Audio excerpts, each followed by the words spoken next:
What up? We're going to be doing a little power hour with my team and making calls. One of my team members reached out. He's like, I just sometimes get lost. I'm like, dude, I'm the same way. So we're going to be hopping on Zillow direct to agent, and he should be hopping in here soon. So I thought I would record this puppy. I'm going to call some people back. I know Braylon, my team member, had one that he wants me to call on.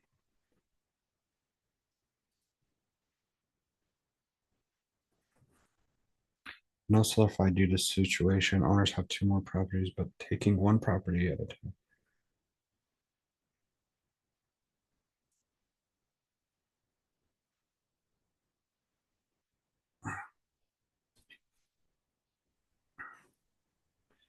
What up, dude? Hey, You how's got it a going? you got a perfect little setup for a podcast. Yeah, YouTube it's the, podcast. the the fancy kitchen wall. I could be making sourdough right now and talking to guests. You know, that'd be Maybe we should perfect. start a little podcast and do it this way. Me and my buddy used to do one. Yeah. Okay, I'm gonna call one. Braylon wants me to follow up on this one real quick. So if you want to listen or I, whatever you I'll want to do, listen. Can I bring the iPad? go ask mom, please. Say hi, Shane. Hi, Shane. What's up? Good. Can you tell him what? Yeah, how you been, man? Can you tell him your name? Stockton. Stockton. It's just like on the wall. Right there. That's who we named him after.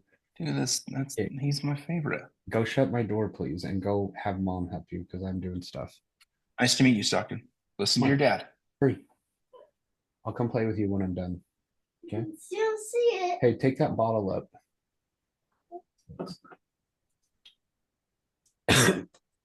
I was in the Delta Center when they retired John Stockton's jersey. Dude, I wish I would have been. I was there when they did Jeff Hornacek's. Braylon's in the house.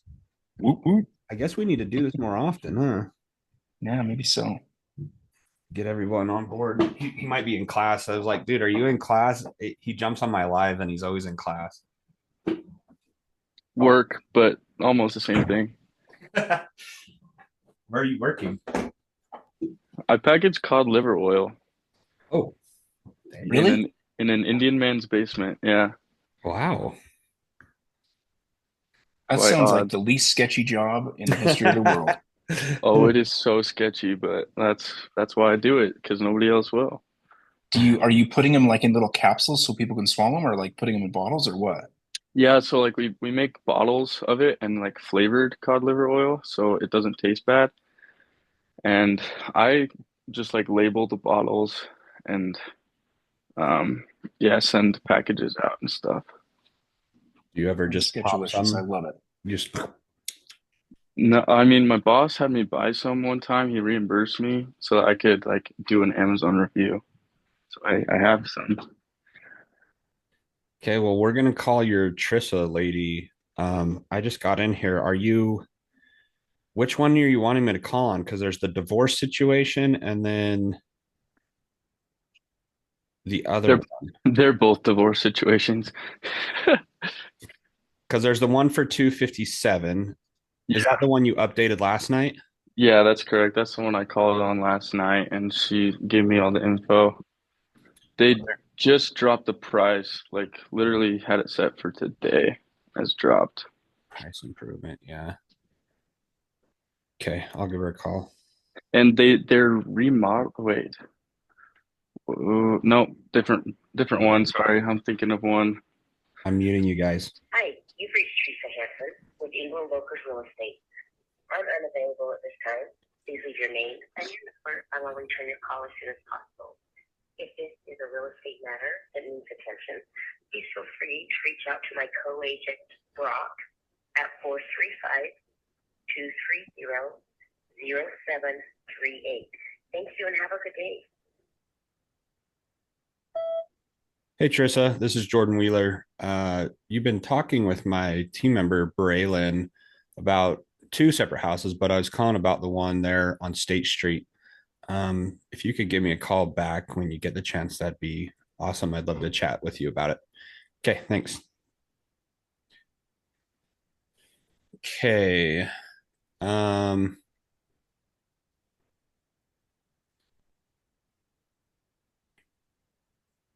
I called Jordan too, but she said she had an offer coming through yesterday. You guys hear me? Yeah. Yeah. Oh, okay. Um, Shane, do you have any that you want me to call? Got the one in there. Not, Bailey not Hanson, right now. That one. not open to seller finance, unfortunately. I'm going to try and call her one more time just to see. She doesn't know that. I'm just going to see if I can get anywhere with her. 2088. This one, oh, this is the one in Layton. It's not the, Yeah. oh, I think. Hi, this is Bailey. Hey, Bailey, this is Jordan. How are you? Good, how are you? Good. I am looking at your listing there in Layton. Oh, yay. uh, it looks like it's been on there for a little bit. Can you kind of catch me up on what the situation is? Yeah, so it's just your typical seller doesn't want to trust you on price. And so it's in great condition. Everything is, foundationally updated. All the big ticket items have all been updated in the last couple of years. Of Okay. course, cosmetic is a personal preference, but everything foundationally has been updated, and they just are Set on being their really price. wonderful on the price for us. Okay. We are getting ready to drop it again, though. So Okay. we're getting ready to drop it another 10,000. So Yeah, it looks it like was, they like the Browns. yeah, they like the brown. Yeah. Anything that's not white, they said. That's kind of what people like, kind of is the whites. That's why it's not selling. Like, Yeah. I would give you what you want in a heartbeat if I could, but nobody else agrees. So. Yeah.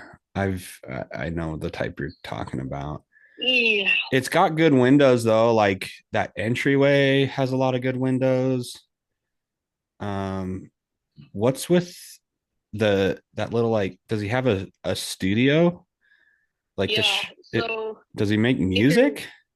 yeah, he's a musician, Cool. like a traveling musician. Not like with the Yeah. traveling circus or anything. No, no, Okay. no. He's a pianist actually.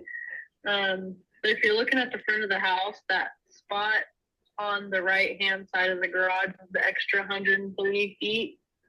And if you wanted to be really rude to somebody and make their living space only 130 square feet, Yeah. it does have electricity and it does have heating and cooling.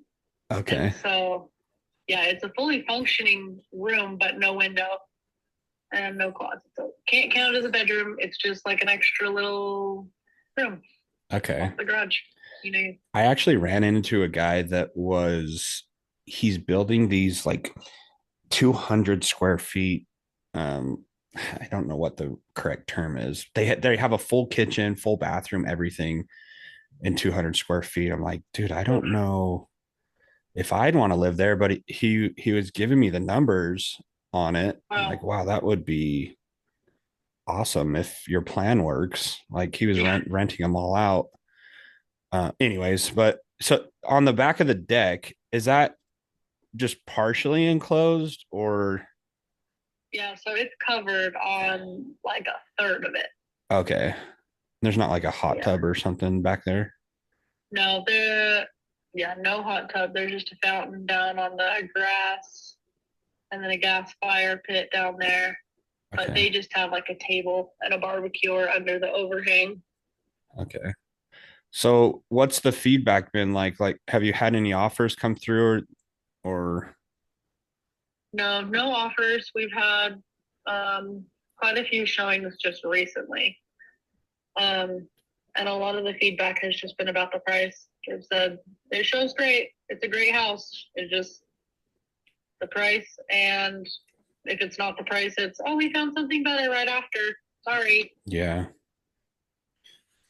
Because I mean, I've dealt with houses like this. We typically can give the asking price if it's overpriced in the area or depending on comps, but we usually, if we do that, we would need to get it on terms or get creative with it. Do you think they'd be open to that since they're stuck on the price? No, they have to net a certain amount because they are under contract with another house already. Okay. So to qualify for another loan, they would need to put a down payment of a certain amount? Yeah. Do you know what that amount might be? Yeah, 350. Oh shoot. Okay. Yeah. Yeah. Creative financing is an option. Are they, that has to be a big house then, right? Or are they just wanting that much to keep their payments low? Yeah, that much to keep their payments low. Yeah. Where's their house at that they're under contract on? It's also in Layton. Okay. Yeah. Because we like, I know creative finance or seller finance is like one option. We have other options that would work for this situation, especially if they need a large down payment. Typically what we can do is come in, as long as numbers work out, we can come in with a DSCR loan. So DSCR loans basically would go off of what this house would rent for. And that would be a way that we could get them the 350,000 up front. And then whatever equity they have in it, we could sell or finance that portion. So it's kind of like a hybrid model that we do. You think that they'd be open to that if we could give them the 350,000 up front? I could at least present it to them if you want to get something together. Yeah. Yeah, because it, like, a lot of times, right, we will offer cash because you never know, but most people hate cash because it's low ball offer, and yeah, it doesn't sound like it would even be an option in their mind or yours. Yeah. So then our second option is this way. That way we can give you asking price. We would basically pay your realtor fees. It would also save them as well because you wouldn't have to pay a buyer's agent. Like we don't need that. So I don't know. Do you have a BAC in there right now? Yeah. Yeah, we do. Is it like at 2.5% or? Yeah, 2%. Okay. So if you presented it that way, it would save them 2% in realtor fees as well, which they could put in their pocket. And then typically the seller takes care of closing costs, and we could cover that as well in the deal. But I've got a little LOI, like a letter of intent that we send out to break it down for you and the seller. So I could email that over to you, and then you can follow up with me, or I can reach back out once you talk to them. Okay. I mean, it's worth at least talking to them about it.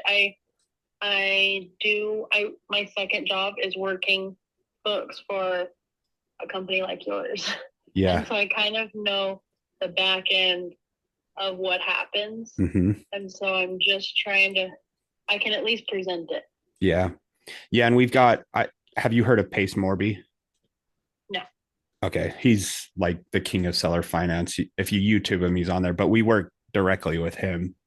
Okay. And if they're worried about anything, we have an attorney too that we can hop on a phone call and just make sure that they're protected, because I know a lot of sellers that go this route. It isn't the traditional route, and it's not like the first option, but in your situation and the way that they're thinking of being stuck on this 514 price, it might allow them to put more in their pocket and we cover costs.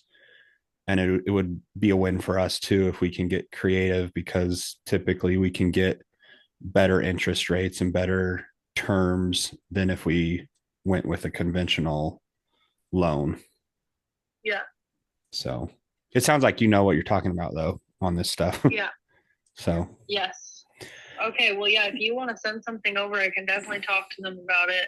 okay, I'll send over this little LOI that we have. It breaks it down. You can share it with them. And then Okay. I know a lot of the times it helps if we get on a three-way call. Like if they do show interest and have questions, I've hopped on three-way calls with the agent and the seller, and that usually helps move things along as well. Okay. So, okay. All right. Can you just text me your email, because I always Yeah. spell them wrong? Yeah, sure thing. I'll do that right now. Okay, and I will email that over to you, and then yeah, let's keep in touch and see if we can get something done for you. Okay. That sounds so good. Thank you so much. Okay, awesome. We'll talk to you soon. Okay. Thanks. Okay, bye. Bye. Sweet, baby. Boom. Did that help, Shane? The master at work. Yeah, no, it did. I think it's interesting. So with these deals, when you were talking like that, and it's like, oh, we might be able to give you your asking price, then is the whole game to figure out how to add value beyond that, or that we're not going to have to pay all that eventually because we'll refinance when we sell it, or what's the Yeah, so like the It's kind of the one with Braylon. Here, I'm gonna share the screen with you, because we've been in talks with this one up in Twin Falls, Idaho, Dr. Jones. And the Dr. numbers are Jones. just so tight. So I kind of started off the first call with them like, hey, we could give you your asking price if everything makes sense. And Dr. Jones has kept reaching out to me like maybe every other day, maybe a little longer than that. Like, hey, is your offer coming through? And I'm like, I'm still crunching numbers with DSCR, which I have been, because it's like a traditional DSCR loan wouldn't typically work, but I've got someone that has like private money lenders that would help us make it work. But it's becoming so tight that I text him. I'm like, hey, I know I basically told you that we could give you full asking price, but like, here's where we're at. I totally get if your seller doesn't want to accept it, but it's on the table if it comes to that point. And with her situation, she's flipping the property and she's sitting on a hard money loan that needs to be paid off probably within 6 months. So I can't remember how long it's been on the market. But at some point, if she doesn't get a more solid offer, they'll come back and say, hey, we want to do this. So that's kind of the follow-up game, and just putting fillers out there and offers. It might not be accepted right away, but they might come down a few months down the road and want to accept our offer. So let me share this. Hang on. I have so many conversations that I tend to forget what I said. So here's what I sent. This is what I'm going to send to the lady we just talked to. And I still need to make a video for you guys on how to do this, but this is basically what it would be. Purchase price $292. We would have to have the appraisal come in at $350,000, which the lady that's flipping it said that's where she thinks the value is actually at. So that's our offer, is basically saying if it appraises, then it's a deal, right? If it doesn't appraise for 350, then it's not going to be able to work, because you can't make the DSCR loan work with a number any lower than that, right? because the loan structure is 75% LTV. So that would give us 265,000 funded by the DSCR. So it takes care her underlying her hard money loan is 250,000. Bud, I need you to go stay with mom, please. This is why you need an office, man. So her hard money loan is 250,000. So that would pay off her loan, and then most likely the extra 12,500 would pay the realtor. Or we could work, maybe the realtor's willing to take less and then she could take 5,000 and then we would need her to carry 29,000. So it's a really small seller finance portion, which might work for her. You know, if she can not foreclose on the home or not have all these high interest rates, close on the hard money loan, get maybe $5,000 up front from the DSCR loan, and then carry this. But we would need, I basically saying we need $0 down. Like, we're not going to give you guys any money other than the extra from the DSCR. And paying closing costs. We'd pay closing costs. Oh, so 62,000. The closing costs would probably be in this as well. Okay. And then earnest money, I just put, because it's not like a home run, 500, the least amount as possible. But you'd have your due diligence. We'd obviously want to get an inspection on the house. And then if for some reason the appraisal didn't come in at 350, where we get our 500 back. So it would be contingent upon the appraisal. Is that, or like, is that considered subject to, is like subject to the appraisal? Is that what you're talking about with subject to, or not at all? I mean, yes, you can make it subject to anything. But like a typical subject to that Pace Morby talks about is subject to the underlying loan or the underlying mortgage. But yeah, you can make it subject to the appraisal coming in at 350,000. We can write that in. And then here's, if she agrees to carry back the 29,000, we need a 0 to 4% interest rate. And I just put negotiable based on seller's needs. We'd need a 3 to 5 year balloon on it so that we wouldn't have to pay off the 29,000 we want the property hopefully to appreciate. And then our payments to her are interest only, fully amortized, which is 30 years. So interest only on that is like really, really small. Nothing. Yeah, 29 grand over a 30-year period of time is it's going to be less than a couple $100, right? Yeah. And then balloon payment due at the end of term or upon refinancing. So this is basically the same thing as balloon. And then I just put key benefits for seller, just so they can try and get their seller on board.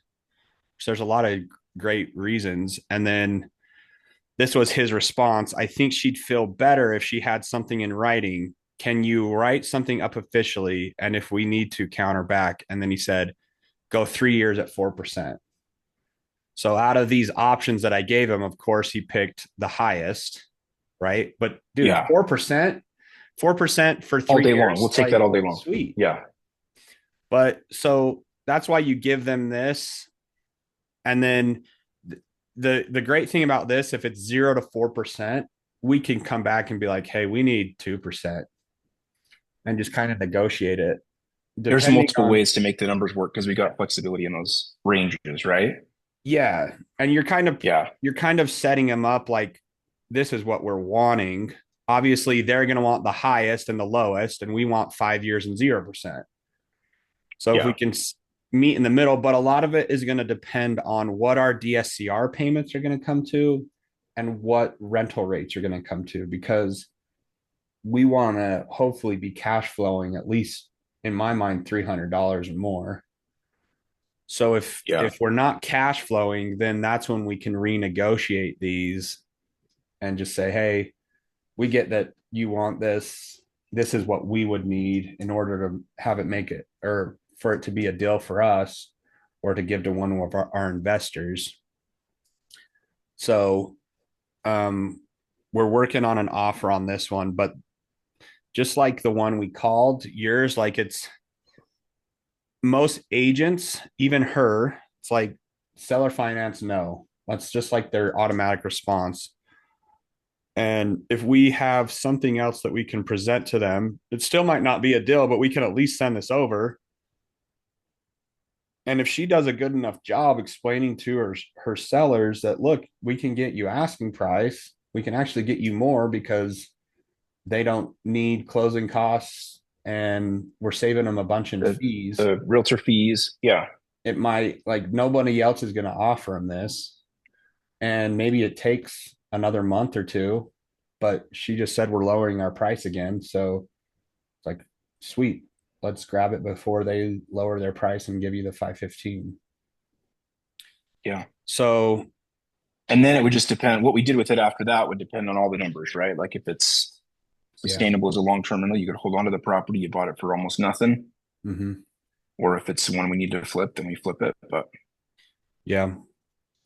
So this is the video that I wanted to talk about. I actually had ChatGPT help me write this offer. Yeah. So I said, this is what we need in terms. Can you help me write an offer based on these things? And it looked like crap. And so I typed in, can you make it look better? Can you add emojis in? So it added all the green things. Like, I need this to sound more convincing. So even like ChatGPT helps me so freaking much, man. It's like The blue headers are the dead giveaway. Every time I see it, I'm like, oh, chat. Oh, yeah. You know what I'm talking I about? always change all the blue headers. The light blue font. Oh yeah, it's pretty funny. Yeah. Yeah. So I'm going to send her a pretty generic one that I just made up for you guys. Let's go over to that. Can you guys can you see the Google Docs? Yeah. Yeah. Okay, so just this one. And I'll change the blue headers. So what I want us to do is just, like, if you guys had that and I wasn't on the call or something, go put the date, go put the property address, the asking price, times it by 70%. You put that there, and then all this other stuff is already, it's fine. And it's just like a 2-pager that they can look at. She seems like she understands it, but not a lot of people understand this DSCR method, so it can get tricky. And the truth is, most DSCR lenders won't allow a second position note, meaning like a seller finance. So you got to be careful with them, because if the lender finds out, then they'll call the note due. But there's ways around that too. So I'll email this over from the team email, and then, yeah, dude, that was perfect for a little call. Now I can put this on YouTube and share it with everybody. Boom, we got a little something. Boom, baby, we got a lesson. So real quick, with that 75% LTV DSCR loan, do they still require the other 25% to be a down payment? Or if it appraises for that, are you good to just borrow the money against the property without a down payment? Yeah. Do you know what I'm asking? Yeah. If it appraises for that, then you don't need any money out of pocket, because it's like, it's appraising for that. The 75% is 262. So it's like, hey, we're buying this thing for, basically your purchase contract would just say 250, and then closing costs, all that. And then you would probably the way I would do it is just have a completely separate note, seller carry note, behind the scenes of all this stuff. Yeah. And then you can use a servicing company too. So it's just one lump sum that you pay the servicing company, and then they pay the seller and the mortgage. Yeah. Or the DSCR in this case. Yeah. That's amazing. Because if you found a good enough deal on one and it penciled as a rental, like you pick it up and You're not any cash out of pocket. That's crazy. Yeah, it, there's this kid in Pace Morby's group that's like, he's like, hey, does anybody want this? Basically, you would get paid $15,000 to pick this up from the DSCR, but those are in, I think he's looking in Ohio, so it's like it's places where the rents are much higher than the purchase prices right now. So eventually we could start hitting those markets that are out of state. They're a little bit more work, but if we're assigning it, it's a possibility. I talked to a lender yesterday that will fund 100%, and he's like, a lot of my deals are coming from Tulsa, Oklahoma, No way. and Indiana. Like, Dude, Tulsa, so Oklahoma. we could start hitting up Tulsa and There's so many Ohio. Hispanics there that you can rent out the rooms by room. That's probably, yeah, there's co-living that like you can pencil these. People will even share rooms now. So, Oh, if you need people in Tulsa, I got people in Tulsa, man. dude, start hitting them up. I How, mean, how do you know so many people in Tulsa? I lived there for 6 months. that's where you served. Oh, Did you serve your first part of your mission there, or Just my last part. So I was in Tulsa this time last year until August. is dude? that separate from Oklahoma City as far as the mission goes? No, it's the same Same mission. So I mission? was in Oklahoma City for a year. Yeah, man. Well, And then you can speak your Spanish too.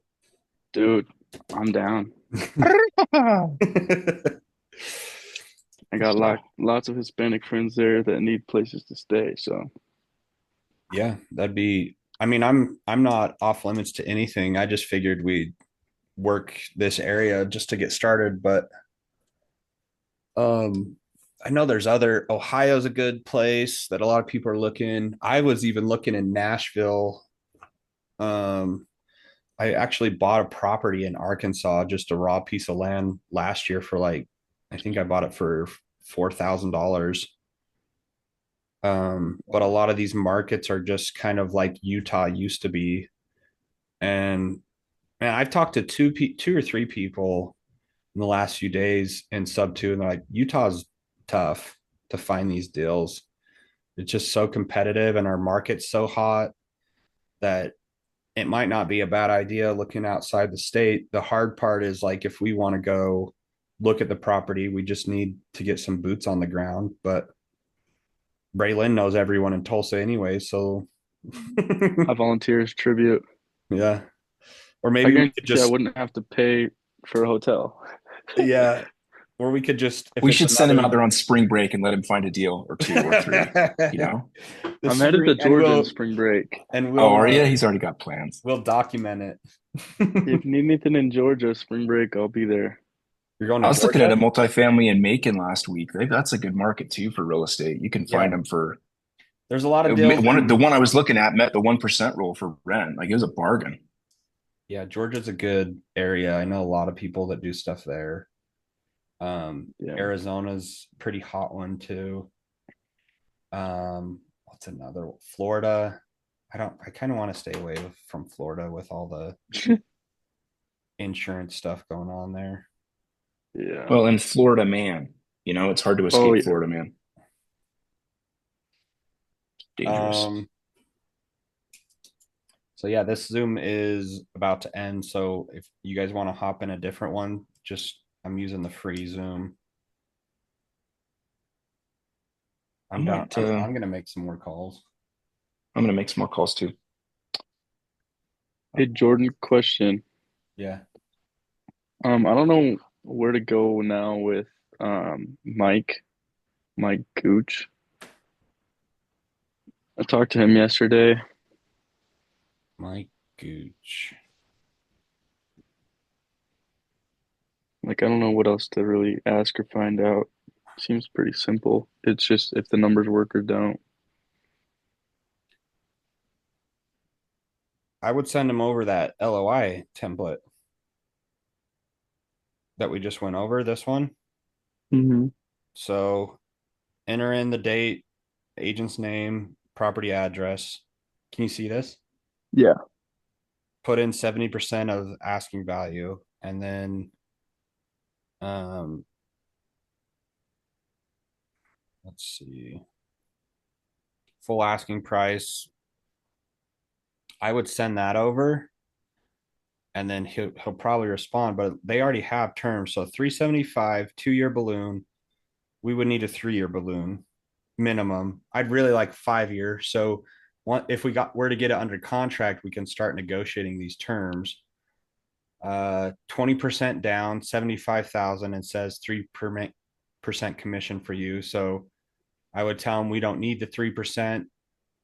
If you can give us a 5-year balloon and 10% down, we wouldn't need the 3%, and that can give you guys more money up or put more money in their pocket. Mm-hmm. Current renter contract ends in about wants to stay paying $1,900 a month. So I would say, if we were to buy this and increase rents, would they still want to stay? And then if Mm-hmm. they could go back to the renters and say, hey, if they were to raise rents, would you stay? And most likely the renters will say, yeah, we can still afford $2,300 a month, maybe $400 more or something. And then that gives you a little more confidence buying the property, and it already has a renter in it. Just doesn't want to be very long, and a down payment, because it doesn't really make much sense for him if it's less, has a lot going and wants to offload the property. So why is he wanting to sell the property though? We get that he wants to offload, but like, is he wanting to buy a new truck? Is he wanting to get into another property? Because sometimes it's just he doesn't want to deal with being a landlord. Yeah, And that's kind of what it sounded like. Is he's just like got a lot going on, and so he's just willing to give this one up right now. so if he doesn't have a reason to have the $75,000, that works in our benefit to getting it to 10% and just making payments to him over time. Mm-hmm. For sure, long term, he's getting the CCNR hopefully tomorrow. Real good vibes from agent. Didn't know how to approach it. I would wait. Well, he already has a renter, but I would wait to get the CCNRs and say, look, we've got investors that like to run midterm or Airbnbs, but we would need to know if there's any restrictions on that. Yeah, he should be texting it to me today. Okay. I'm So gonna send him a text right now. I'd follow up with him on that first, just to keep the conversation going. And then after he gets the CCNRs to you, if there's no restrictions, great. I'd still try and negotiate the down payment and the balloon. The rate's probably fine. But if there are restrictions, it almost works in your advantage. Like, oh, well, since there are rental restrictions, that actually restricts our buyer's pool. Like, there's not as many buyers, so we would need to sweeten the deal for them and make it a 10% down payment, Mm-hmm. and then just throw it out there and see what they say. Okay. The other part is it's seller financing, but did you is there an underlying mortgage? I'm guessing there is. Yes. So I would try and get the info on that. I think, wait, I'm pretty sure he said he didn't honestly have that much in it. Like, he only had like 40K or something. So sweet. Then say, well, what if we came in with 40K as the down payment? We paid off his underlying loan, and then we can make it a true seller finance deal. That would be smart. Because that might, if I'm sure that's what he's going to do with the 75,000. He's thinking, I'll pay off my loan, and then I'll have 35,000 left over for whatever. Mm-hmm. But if we can make it make sense where the payments, basically this would make sense for him, especially if he's a tired landlord. just say, look, he'll still be getting partial he'll still be getting landlord money, but he won't have to deal with the tenants, he won't have to deal with the property. That will all be on us. So he's bringing in 1900 a month right now. Well, what if we could make payments to him for $1,500 a month? He'd still be getting a monthly payment, but he wouldn't have to do all the work that a landlord does. He'd just be getting monthly payments from us, and we're basically the landlords and responsible for the property if anything were to go wrong, like a roof or a leak or a new water heater. That's on us because we own the property now. And it sounded like 40 was like on the higher end of his um what he has into it too. He said like probably around 20 to 40. He Yeah, that didn't know might be off a the sweet bat. one, man. I keep just following up with him a lot of the times. Oh, it's a townhouse that might have rental restrictions. Yeah, he said he's pretty sure they're pretty open about it though.